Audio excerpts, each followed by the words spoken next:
تماشاوانên delal carakidin dembaş ji Washingtonê ji dengê Amerîka bi bernameyekê nû ye ji Washingtonê em dîsa bi were bin qewmendîrên girîng ji Washingtonê û seranser Amerîka û bi yerên girîng ku bi were girêdayî em ê ji were şîrove bikin ku hefteya borî heta niha çi çêbûne çi pêşketinên girîng qewimîne.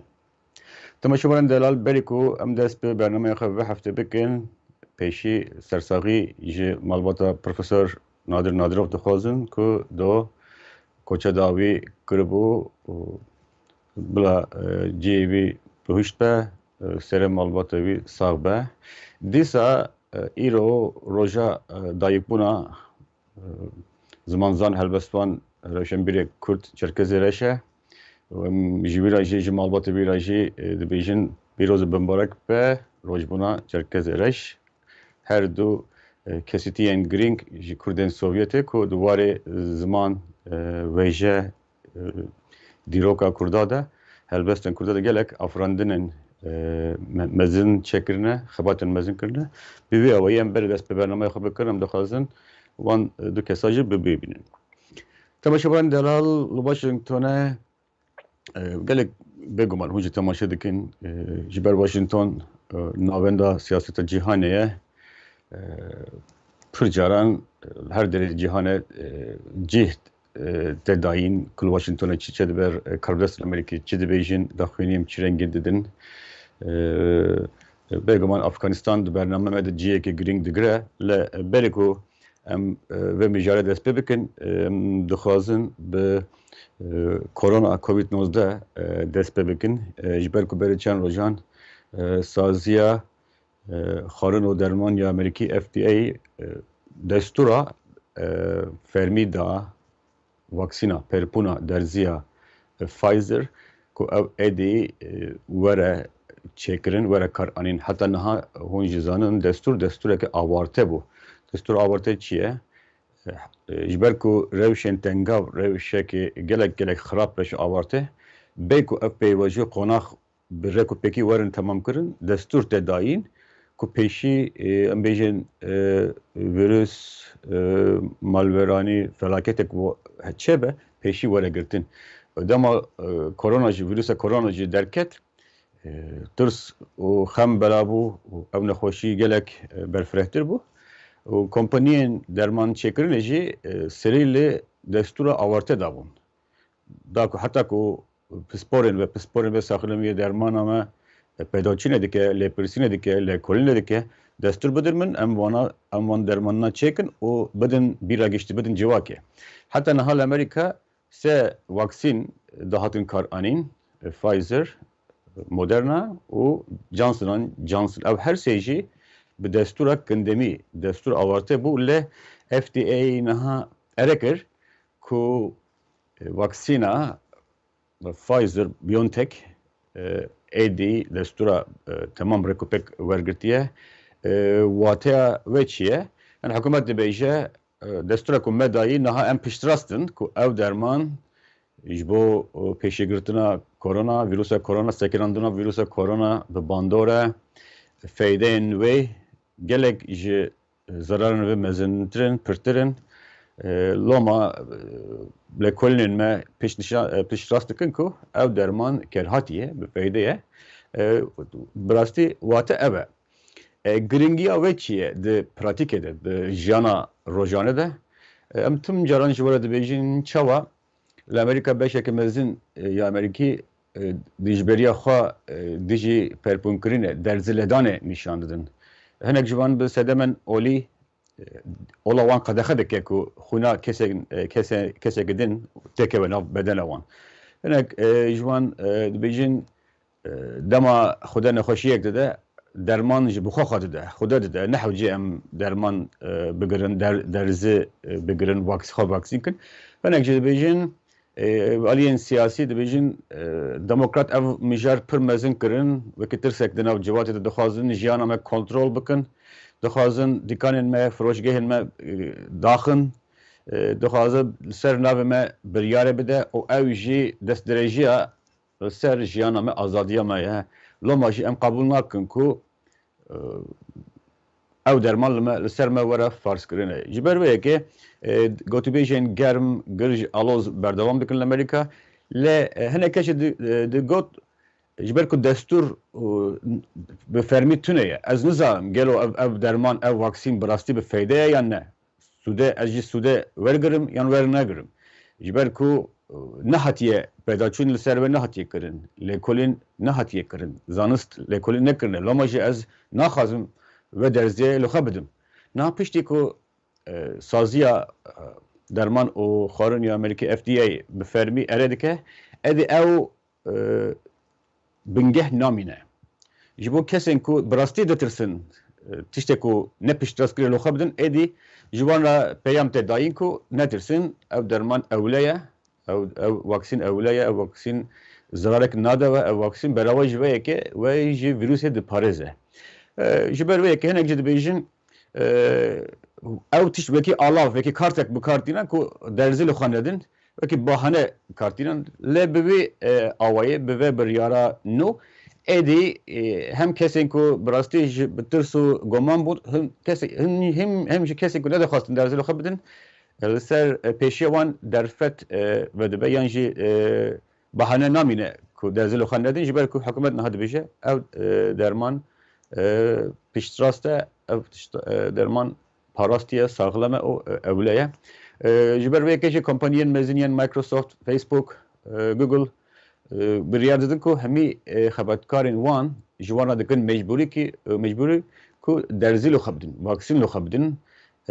Heta niha ji ber tunebûna qanûnek giştî ya federalî û tunebûna vaksînek piştrast kirî, hinek biryarek hevbeş nehatibû dayîn, em bêjin sistiyek hebû, lê kompaniyên mezin ku bi de hezaran kes dixebitînin ew dibêjin em ê bikin rêbazek, bikin mecbûrî ku karmendên me, xebatkarên me vaksîn li xwe bidin ji ber ku korona pirsgirêkê girîng e, xeter e û delta jî gelek girîngtir e. Pispor niha dibêjin li Amerîka temaşevarên delal cûreya delta ya korona 29 caran ji vîrusa berê xetertir e. Ev jî agahiyekê nû ye ku vê daviye zanist dibêjin yani 29 car xetertir e. Niha kompanya Delta Airlines kompanya azmengarî firokê her wiha United Airlines evna kompanyên mezin yên Amerîkî ne ew jî dibêjin em hemî karmendên xwe dikin mecbûrî ku vaksîn li xwe bidin. United Airlines dibêje her kî ku xwe derzî li xwe nede divê em ji mehane wan pere wan $200 mehê $200 bibirin ji maaşê wan. Wekî mesrefên ku ew xwe vaksîn nakin xeterê didin hevkarên xwe.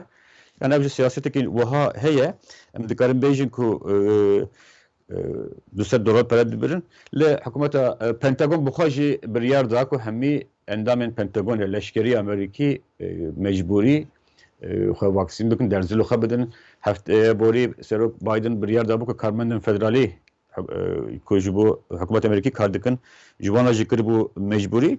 Yani mirov dikare bêje ku heta niha 51.5 yani 51 nîv ji sedê Amerîkî bi temamî hatine derzî li xwe dane. Kesên ji 12 salî mezintir Amerîka temene derzî lêdanê 12 salî ye. 12 sal biçûktir nikarin werin vaksîn kirin. 6.3 ji sedê xwe vaksîn kirine kesên ji 12 salî mezintir. Yani wekî me gotî 29 car metirsîdar e xeter e.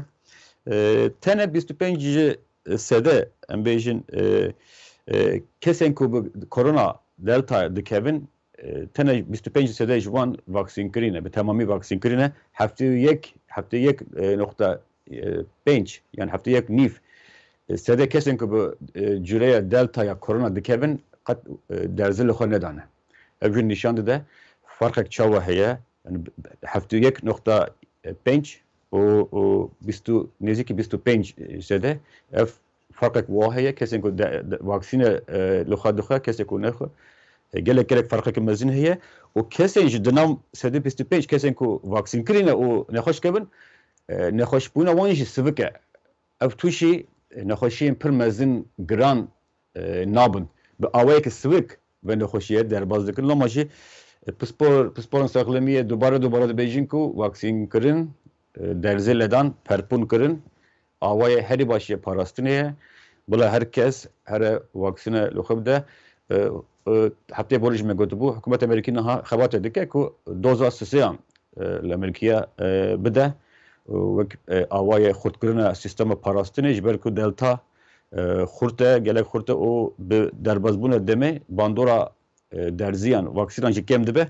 Li WHO Rexistina Sexlemiyê Cîhanê gotibû ku ew ne biryareke ahlaqî ye li dünyayê li cîhanê gelek milyona kes hinek hîn doza yekê li xwe nedane hûn bersas sisiya dikin.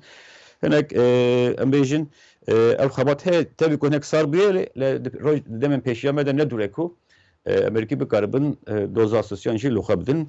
Diwarê vaksîn de rewş ev e siyasî de hundirî de em ê niha derbasî siyaseta derve bikin ku Afganistan hîn jî rolekî serokî dilîze di siyaseta Amerîkî de rexnên pir mezin ji rêveberiya Serok Biden re tên ku çawa xwe xist vî rewşî Amerîka xist vî rewşî yani hem di nav partiya wî de rexnên wa hene hem ji aliyê komariya da rexnên wa hene.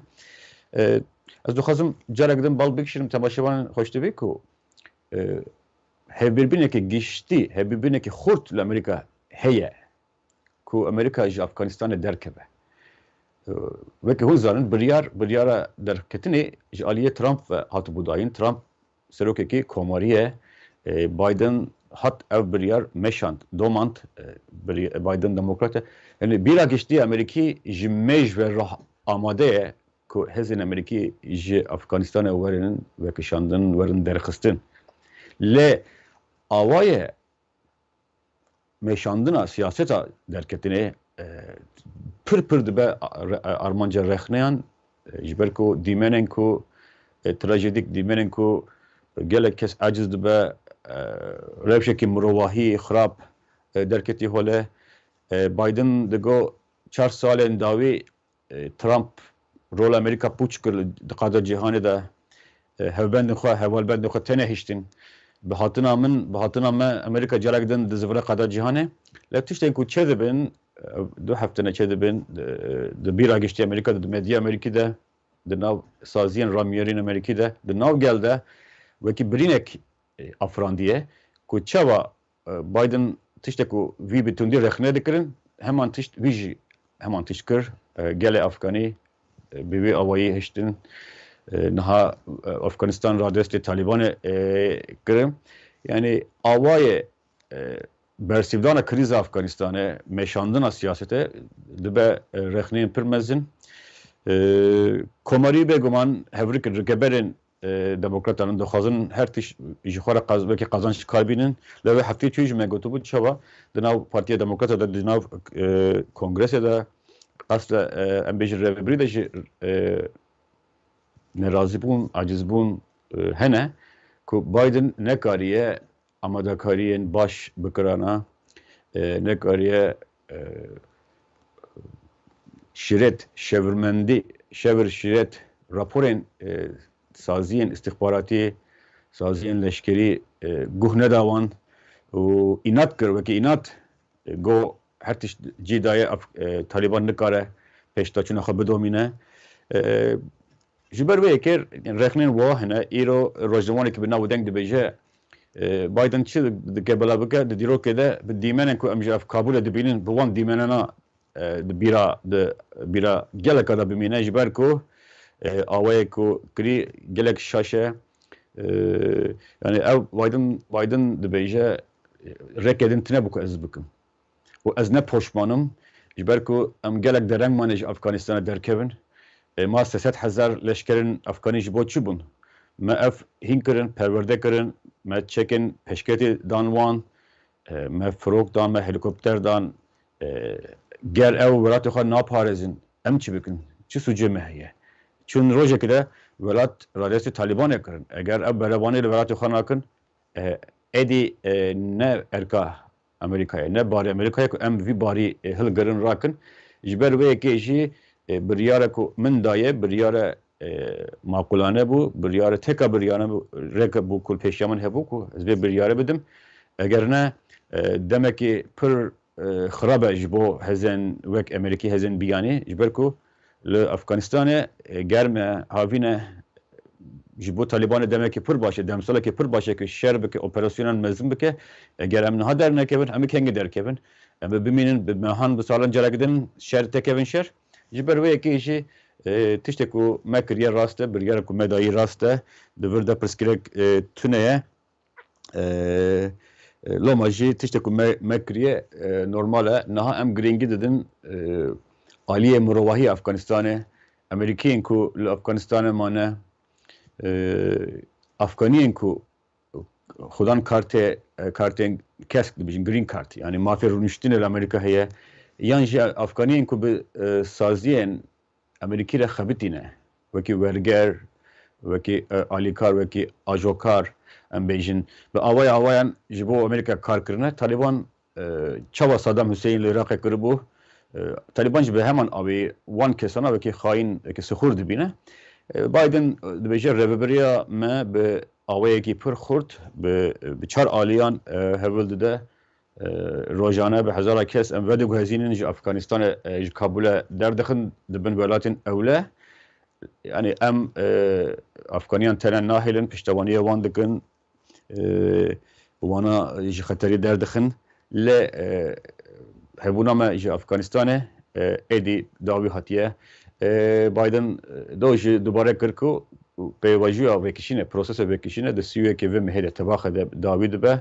hinek bang hebûn ji wî re ku dirêj bike ev pêvajî bila were dirêjkirin da ku kes li wê derê nemîne her kesek ku divê ji Efganistanê derkeve werin derxistin ev pêvajî neyên lezandin lê Biden dibêje ez li ser şîreta Pentagonê pêgirî bi biryara bere dikim ku sîyekê mehê em ê operasyona xwe bi dawî bînin komarî îro dibêjin sîyek jî ne bi rastî roja şemiyê ku tê ev pêvajî bi dawî dibe Trump stîya xwe li hember Talibanê xwar dike biborin Biden stîya xwe li hember Talibanê xwar dike ji ber ku Taliban dibêje eger ev sîyekê mehê were dirêjkirin em ew yek wek berdewamiyê dagirkirinê fehm bikin û em ê bikin armanc ew kesên ku li wir mane bikin armanc komarî jî dibêjin hember gefên rexistinekê terorîstî yê wek Taliban Biden heza Amerîka nîşan nade lê hûn jî zanin Biden hîn gelek berê wan bûyerena ragihandibû ku sîyekê mehê we dawî be normal 11 îlon e bû salvegera êrişên terorîstiyên 11 îlon e li ser New York, Washington, Pennsylvania tê birave lê ji ber ku rêveberî got gelek kar pêvajiya vekişîne zûtir temam bû em ê vê demê bikişînin hinek bilezînin nêzîkî 11 roj bilezînin bikin sûyekê meha heşt tebaxe yani ne ku biryarekî nû ye biryarekî bere bû lê hinek kes digot belku Trump Biden dikare dirêjtir bike lê ev dibêje dirêj nakim ew ne ku em ji Talibanê ditirsin yan ji tiştekî din lê karî me tene ev maye ku em herkes ji wê dire derxin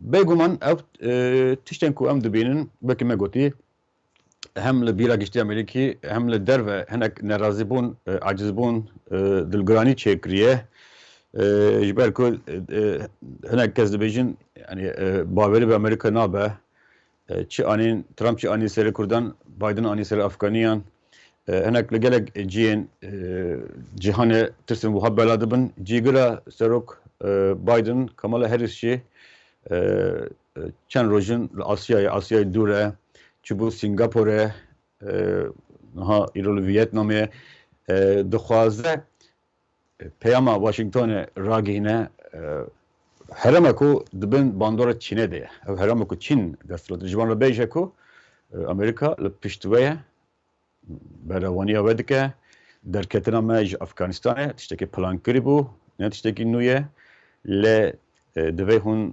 netirsin em bi were ne hem aliya em bêjin aliyê مروحی علی کاری آبوری بجیشکی همچنین علی لشکری کامل هر استخوازه پیامان بده وان دولتنا که امریکا پیشتابه د سیاست نوی امریکا ده چین جیه که گرینگ دیگره پیشگرتنا چینه دوباره لشکری دوباره آبوری دوباره تکنولوژی دوباره بلاو کردن نفوس خود هز خود جیه که گرینگ دیگره و جیران چینه که ین هبندر امریکیشی او دبن پاراستین دنه درکتنش افغانستان وقت ناده کو امریکا وان تنه بهله چین چند ام بیشن نزدیک دو هفته برای داخلی دا بو تایوانه که دست جه خونن سرخبونه برده بنار امریکی افغانی هیلان چون امریکی وجه بهلن هش خبیرن سروخه دست جه خونن سرخبونه بردن امریکا دبیجه تایوان هم پشتری تایوان دکن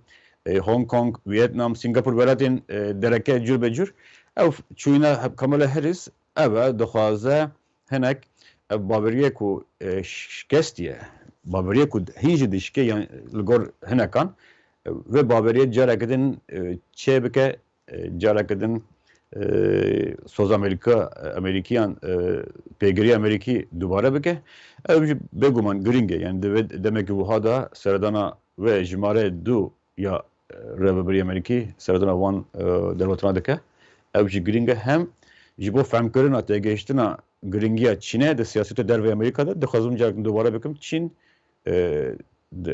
مرد برنامه یکی رجی کنتو بود چین رضا یکی دیگره روسیا جی رضا دویه دیگره او هر دو دولت تابعیتی چین بایدن بخوا پر گرینگی یک مزند ده پر شیروبکر شکر آنالیست بیشن یوخا یک جسده من درکتنش افغانستان ابوکو کادروین دیپلماتیک کادروین لشکری درفتن لشکری ورن والاکرن جبو تکوشینا دیجی چینه لما جی کامل هریس دخوازد دل وان دولتانه هنیک بکه کو نترسن افغانستان تشتگدنه روشاوات تشتگدنه پیشگرتنه چین تشتگدنه تنه نهشتنا و لهمبر چینه تشتگدنه دخوازه وان مساجانا بده وان پیامونا بده پشکریه واشنگتونه راگینه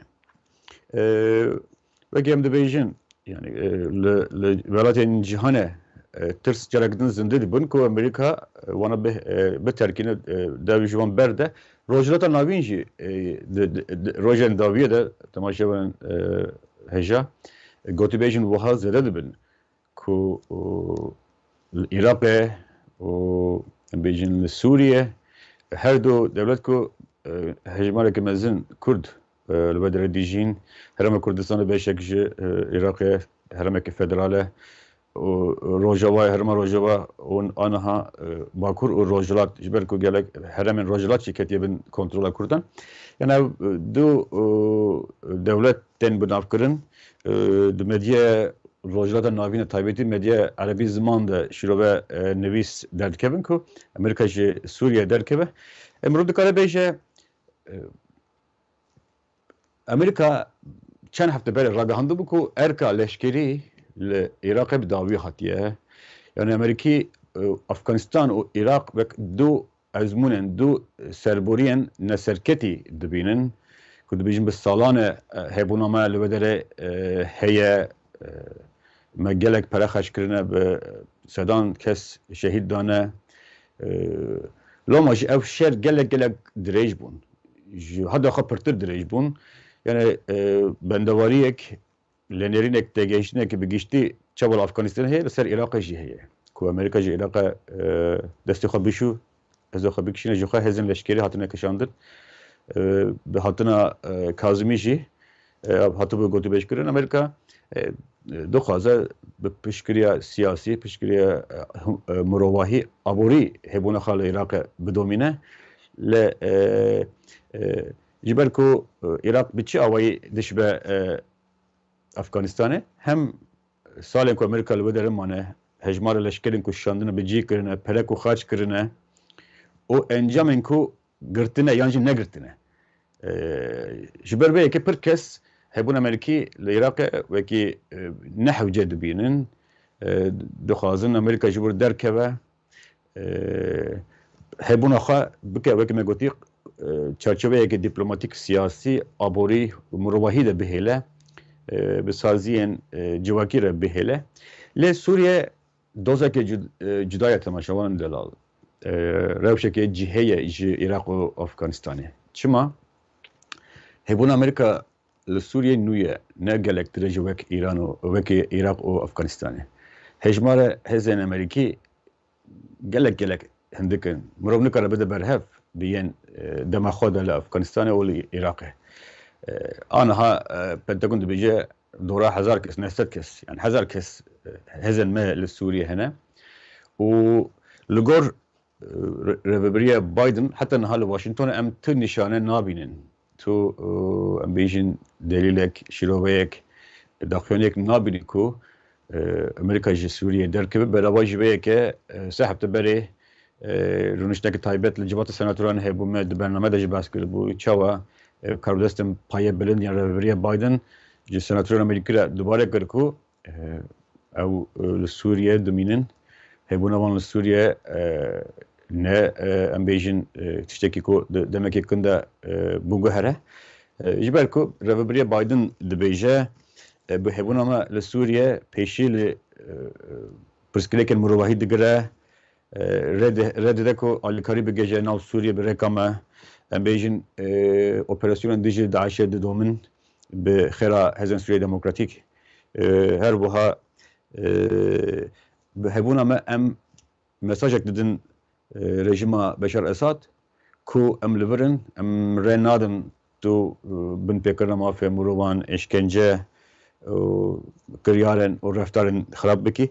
Tê bîravê hikûmeta Amerîkî çend hefte berê çend karwdestên meziniyên rejima Sûrî xistibû lîste reş, lîste tolayan cezayan. Ew nîşaneyek ku Amerîka dixwaze hebûna xwe her wiha giwaştin zextê ser Esad jî Beşar Esad jî xurt bihêle. Pentagon dibêje yani şerê berdewam, şerê mayîndeyê tunekirina mayîndeya Daişê bi hebûna me li wir pêdiviye. Em dibe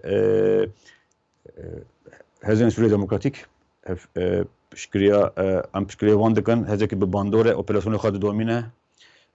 CENTCOM dibêje em bi berdewamî piştgiriya Hesedê dikin ku Hesede operasyon dijî Daişê bike, Hesede qadên petrolê, gaza xwezayî biparêze nehêle ew tekevin destê Daişê.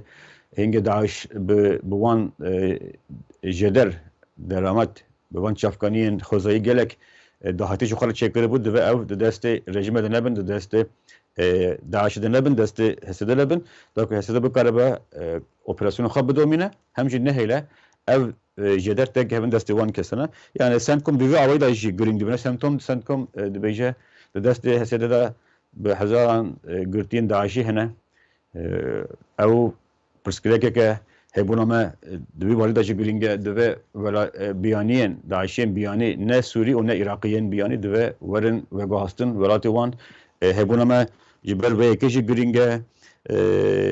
Ji ber vê yekê jî dibe yani Amerîkî dibêjin hebûna me Sûriye hem ji bo rejima Beşar Esad hem pêşîgirtina belavbûna Îranê xwegihandina heta Lübnanê ser Sûriye girîng e. Bersîn girtina, balanskirina hezbûna Rusya girîng e. û her wiha wekî kontrolkirina balansek li ser Iraqê ku Iraq pirtir nekeve bin bandora Îranê girîng e. û leşkerî Amerîka dibêje hevkariya me bi Hesedê re di dîlokê Amerîka de nûmuneyê her serketî ye. Hezekî xwecihî û em bi hev re kar dikin û encamên gelek girîng werdigirin. Fermanderên Amerîkî bi pêş kameran jî vî tiştî dibêjin serketinek gerek mezine hezên xwecihî. Amerîkî di salên dawiyê de tim dixwazin hezên xwecihî werin pêş. Loma her se Biden ji Afganiyan re heye ji ber ku wan şer nekiriye. Dibêje şer nekirin. Dizî talan bertîl. Ew qas me pere dane wan hemî xwarin dizî kirin talan kirin. Heman tişt li Iraqê jî te behs kirin. Yani Iraqê jî gendelê dizî pere xwarin bertîl girtin. Peşnebirine demokrasî gelek te behs kirin. Lê li Sûriye yani Rêveberiya tunebûna desthilateke navbendî faktöreke proje bi piştgiriya Kurdan, proje leşkerî û proje sivîl derfeteke Amerika'yı ökü derfet dibinin. O jiber ve ekej dibejin hebuna mel Suriye ne nikaşeye tişteki vuhat tüneye mel Suriye bidominin jiber ku wan sedemen ku me bas gavadi bas kırıhne başı hene keşi dibejin madem usta çıma Amerika çıra kesk daya erişen Türkiye ku Türkiye ve daviye erişen xal le tiltemre le minbice embejin Serikaniye Gillespie zedekirine تماشا هجا مرو راستی بیجه روجا و امریکا به مجال نوخی و کرونا و پاکت آلیکاریه و بنا دمسال خواندنه آبوری بیکاری به وان تشتان مجوله سیاست در بیجه و که هر دل جهانی به افغانستان مجوله کس نزانه ولایت کردان چی چدبه و کرج مخابن د کار آنینا علاوه راگهاندنه مدیا جواکی ده گلک لوازم نکارن دنگی خب بگینن جهانی پر کس همه تکس نزانه کو ل سوریه چی چه دبه ترکیه اپراسیون خواهد زده کرنه جبر کو کرد وقت میگویی علاوه راگهاندن رکوپکی کارناین خانه کارن بگینن دستلدار بریاردرن واشنگتونه ل ترکیه جد بینه جبر کو بیرا گشتی همی بالا خدای افغانستان رهبری بایدن کتیه رو شکی چتن دجوار دخوازه خواجه بن وی باری راکه Türkiye dibêje hinek pisporên ku Türkiye dişopîn dibêjin Türkiye ji xwe re vederfete bi kartîne dixwaze divê tevlîheviyê de ji xwe re feyde bike êrişên xwe li ser Kurdan zêde bike Rusya jî çavê xwe digire ji ber ku Rusya dixwaze Kurd ji Amerîka dûr kevin Kurd muhtacê rejima Esad bin hevceyê we bin ji ber vê yekê jî Rusya jî çavê xwe digire ku Türkiye êriş bike lê yani te geçtiğine ki vahal Washington'un ki Amerika çırak kesk daye. Le Türkiye ve ki her caran ji fersenden heyi ji xara derfet dibine derfet çedike erişen xada dike bije alem be Afganistan'a mujule ev derfete Roma ve ki megoti yani de medya Amerika'da em nabilin ku Kürtçe de fikrin Kürtçe dikşinin ev buxa paskireke دور درجه کردانه کو ج علاوه مدیا جواکی علاوه راگهاندنه نکارن به باندور کابینن خود به پار دهیلن نهاجی او روش هيا ل واشنگتن مرو دکاره بیجه نه وکشین نجی سوریه خویاد به نجی دستوردانه یعنی روکرنه پیش ترکیه لهمبر ایلیشن کردان تشتوسا هيا بی اوایی ام نها هدیه دی برنامه خو بداوی دبن ام هوی دکن کو برنامه بدلی و حتی چهارشنبه پیشنبه که ام هفته ببینن سرنوی همی افکارین خواه و در هنر ما فرات والله از جوالت بیجم او دم او همه دم و خوشی گیش بمینن خیر خوشیه ده روش باش دم باش